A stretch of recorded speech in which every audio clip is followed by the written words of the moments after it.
Assalamualaikum dan salam sejahtera bagi teman-teman dan juga subscriber. Apa khabar? Jangan sampai saya share lagi ya. Okey. Pada entry kali ni kita nak buat satu one off ya. Kita pun boleh buat one off juga ya. One off apakah itu yang aku maksudkan? One off yang aku maksudkan ialah apakah sebenar yang telah berlaku ya, hakikat sebenar dalam tuntutan one off Cabinet SP ni ya. Okey. Sebab aku tengok ya, semakin lama semakin hilang daripada sasaran ya, jauh melencong daripada haluan ya. Jadi apa yang kita boleh nampak ya, hakikat sebenarnya ya, tuntutan one off Cabinet SP daripada pencarum ini bukanlah lagi satu tuntutan lagi dah. Dia dah menjadi satu isu politik ya. Satu isu daripada pencarum yang telah pun dijadikan bahan politik. Aku tak tahu sejauh mana korang setuju dengan apa yang aku sampaikan ni ya.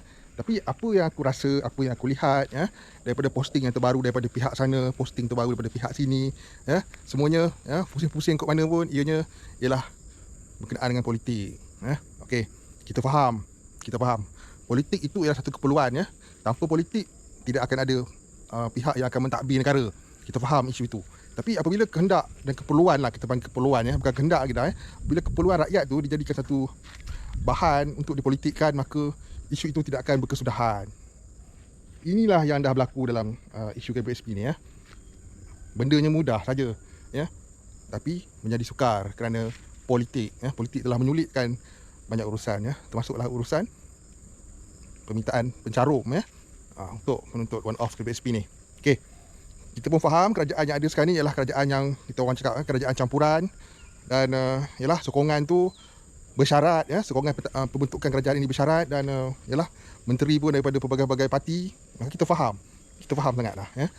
Keputusan itu sukar untuk dibuat oleh seorang pemimpin kerana ialah pemimpin ini cakap ini, pemimpin itu cakap itu, dan pemimpin ini cakap ini ya.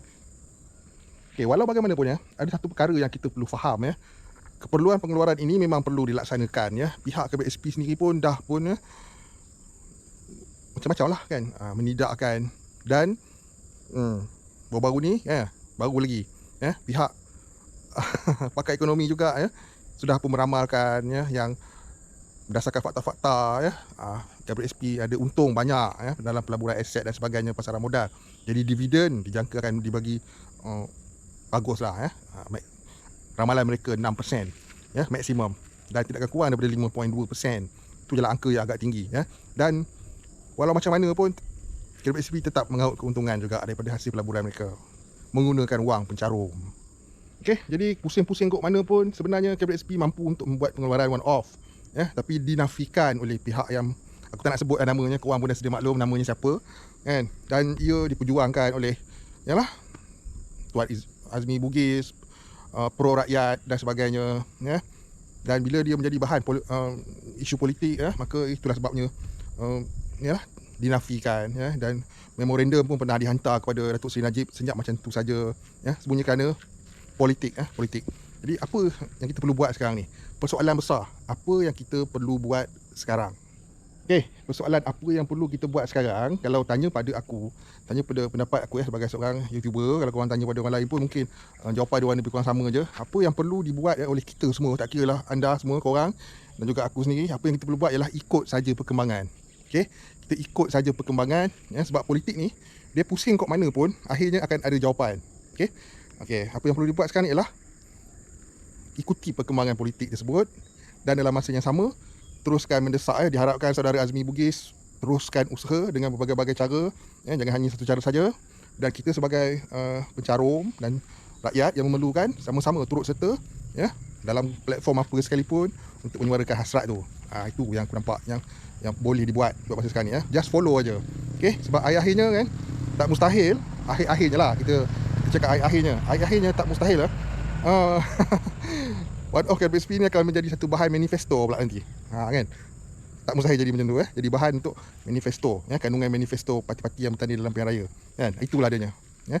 Jadi itulah adanya hakikat yang kita sebagai rakyat dan pencarum perlu hadap dan hadam sama-sama ya. Kehendak, keperluan, tuntutan daripada pencarum dah pun jadi bahan politik. Tak apalah. Apa boleh buat sebab kita ibarat semut kan. Ibarat semut kecil je, kita tak boleh nak cakap lebih pun tak boleh kan. Apa yang boleh kita buat, kita tetapkan pendirian kita. Pilihlah parti mana yang terbaik, yang kita rasa terbaik untuk kita bersandar, untuk bersandar. Okey, dalam masa yang sama perjuangan diteruskan dengan cara yang berhemah dan penuh tertib lah. Kita jangan ada perkara yang bukan pula berlaku kan, benda tu boleh merosakkan perpaduan bangsa dan juga keselamatan diri kita juga di musim-musim penyakit ni. Okey, jadi itulah saja sikit perkongsian aku tentang isu KPSP ni dia dah jadi bahan politik. Jadi mungkin kita perlu join politik juga kot itu je lah yang perlu kita hadap ni. Dan politik ni berkisar dengan rakyat juga akhirnya sebab tanpa rakyat politik tak berjalan sebab politik pun perlukan undi. Okey, dan undi tersebut mungkin boleh diraih sekiranya one off KPSP ni menjadi manifesto satu hari nanti. Itu je. Dan dalam masa yang sama macam aku cakap tadi lah, kita ikut perkembangan. Kita kena follow perkembangan dalam masa yang sama, mendesak dengan cara yang betul lah. Okey. Dan macam biasa dokumen memorandum pun senyap lagi, membisu. Kita tak tahu di mana keberadaannya dan apa yang akan terjadi pada dokumen tersebut. Okey. Aku harap video ni kita boleh jelas okey. Apa yang kita tuntut selama hari ni dah jadi bahan politik. Dan kita pun sebenarnya sebagai rakyat dah sebahagian daripada politik juga dan kita perlu ikut je lah. Ikut arus kita orang ikut arus, kita tengok apakah kita nak bagi drama pun tak sesuai juga apakah episod yang seterusnya pula. Okey. Sekian. Kita tunggu sebarang perkembangan. Assalamualaikum, salam sejahtera dan salam hormat semua. Bye bye.